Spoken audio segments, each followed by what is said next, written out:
Over Greens, we've got a vision for a clean, healthy, sustainable city where the community actually contributes to the decisions that affect their lives, where the council builds on the creativity and commitment of that community, and where we help protect our most vulnerable and make sure that they get a share in the great things that our city has to offer.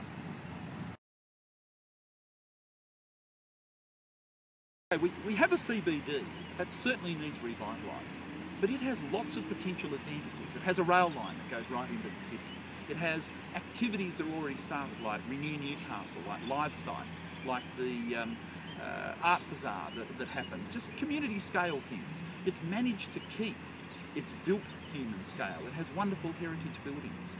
These are the things that we need to capitalise on to revitalise the CBD. Now, it also happens to have some large development sites that are coming online to develop, and there's a proposal for a university CBD campus, which the Greens have been advocating for many, many years. These are the kind of projects that can help to revitalise our city, and we need a council that will work hard to make that happen.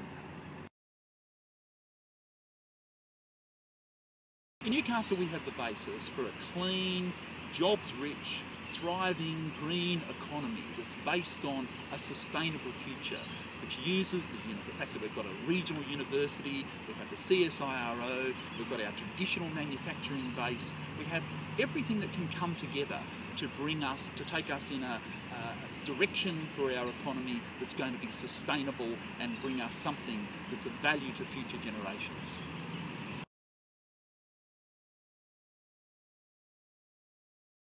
The council needs to do the basics, of course, like pick up the rubbish and fix the roads. And even when it does those things, that plays a really significant role in the nature of our community and in the nature of sustainability. Waste, for example, is a key issue. But the council is also a custodian of so much that we value about our community. It's the custodian of the beaches. It owns and maintains the parks. It has the library, the art gallery. All of those kinds of assets that we so value about our community. It's the agency that takes care of a lot of our social services, things like childcare, and it can play a key role in attending to the needs of young people, Aboriginal people, migrants, all sorts of needy people, the people who are most vulnerable in our community, and it can help to protect them and make sure that they do get a share of what our city has to offer.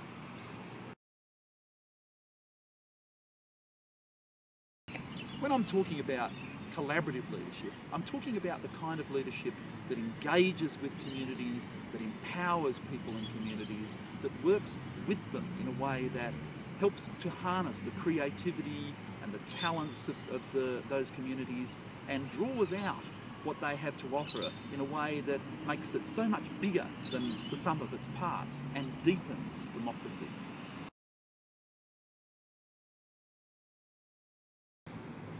Well, we certainly have a few challenges. One of the big challenges, of course, is just not to get stuck in the rut of dead-end economic directions, such as a dependence on coal and coal seam gas. So things like the latest proposal to expand the coal loading facilities on Kooragang Island just take us in the wrong direction. We need to head into the direction of clean, green and sustainable energy.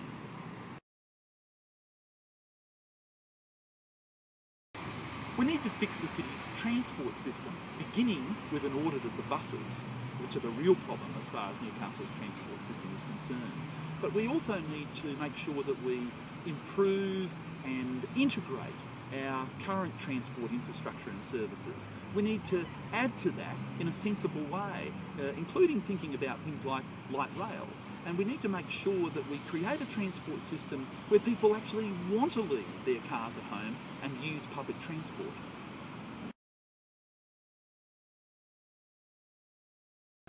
We need to revitalise our CBD, and that means moving away from stale old arguments about cutting the Newcastle rail line and getting on with the real tasks of revitalisation. We need to realise that the City of Newcastle is more than just the CBD.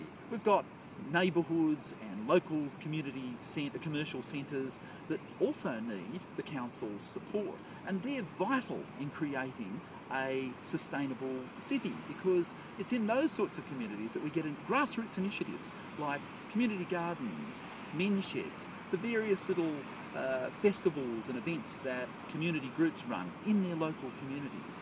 And it's very important for moving beyond things like peak oil and climate change, for those sorts of initiatives to be encouraged, and the council plays a key role in doing that.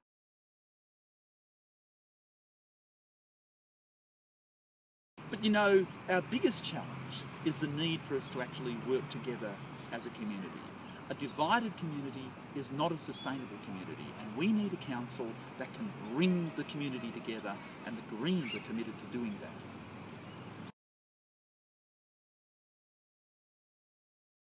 Like the Newcastle community, we care about these things, and the talented team that we bring to this next council election have a commitment and a set of skills that will serve the city well in taking us down the right path to a healthy, sustainable and socially just future.